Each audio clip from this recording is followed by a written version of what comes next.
প্রথমে ঘের এখানে কত আছে আপনার 40 ইঞ্চি বডিতে 30 ইঞ্চি ঘের, মানে যেহেতু এটা ছোট, প্রথমে একটা সোজা করে দাগ দিয়ে নিতে হবে 1 ইঞ্চি উপরে, 1 ইঞ্চি 1 ইঞ্চি উপরে আর একটা দাগ দিয়ে নিতে হবে। এখন এখানে লম্বা, টপসের যে লম্বাটা সেটা হলো 28 ইঞ্চি লম্বা। এখানে আমরা টোটালে নিব 28.5 ইঞ্চি, হাফ ইঞ্চি সেলাইয়ের জন্য। হাফ ইঞ্চি নিচে কাঁধে শোল্ডারের জন্য হাফ ইঞ্চি ডাউন দিতে হবে। হাতার মোড়া 7.5, এখানে 7 ইঞ্চি নামাতে হবে। পেটের মাপটা 14 ইঞ্চি।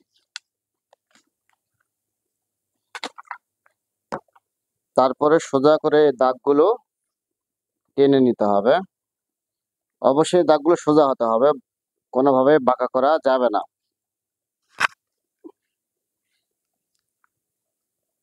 গোল গলা, এখানে আমরা 40 ইঞ্চি বডি বা 39 ইঞ্চি বডি, এখানে ছড়ানো দিব 3 ইঞ্চি, শোল্ডার দিব 14 ইঞ্চি, 39.5 ইঞ্চি বডি 4 ভাগে 1 ভাগ করতে হবে।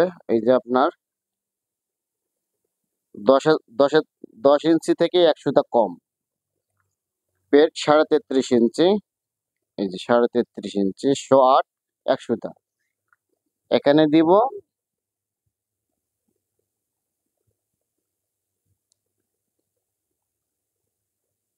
সরি, আপনাদেরকে যে বিষয়টা দেখিয়েছি সেটা হলো আসলে বডির শেপে, এই কোমরের শেপে এটা হবে না। এটা আপনার একবারে এটা সোজা চলে যাবে, এটা কাটিং করা যাবে না।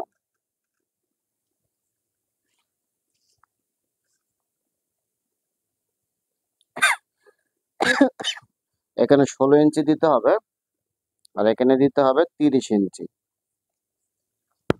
এখানে কাট দিতে হবে 16 ইঞ্চি, আর ঘের নিচে যে রাউন্ড ঘেরটা হবে সে ঘেরটা হবে দিতে হবে 30 ইঞ্চি। এখানে কত নিয়েছে 28.5। এইভাবে এখানে হালকা করে শেপ দিয়ে 28.5-এর দাগ দিয়ে নিতে হবে।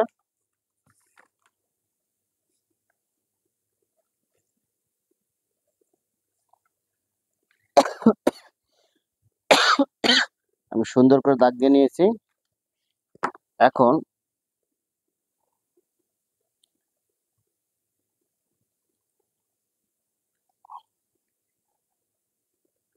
এখান থেকে আমি যে বডিতে 40 ইঞ্চি দাগ দিয়ে নিয়েছি, এখান থেকে আর এই কাত থেকে একদম এটা সোজা চলে যাবে। দেখেন কিভাবে কাটিং করি। আপনার সহজে ভিডিওটা দেখলে আপনারা সুন্দর মতন এই টপস আপনারাও কাটিং করে নিতে পারবেন ইনশাআল্লাহ। আমি একদম সোজা করে দাগটা দিয়ে নিয়েছি।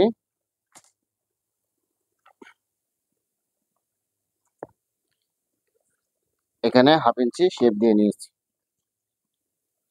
এখানে পিছনে করে দিব 4 ইঞ্চি।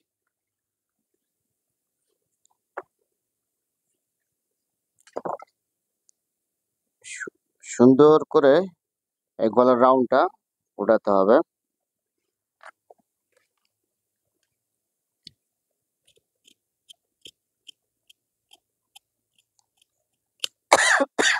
সুন্দর করে গলার রাউন্ডটা আমি কেটে নিয়েছি। এই মার্কা থেকে 1 ইঞ্চি কাপড় আমাদেরকে বাড়তি কেটে নিতে হবে। এই মার্কা থেকে 1 ইঞ্চি কাপড় বাড়তি কেটে নিতে হবে।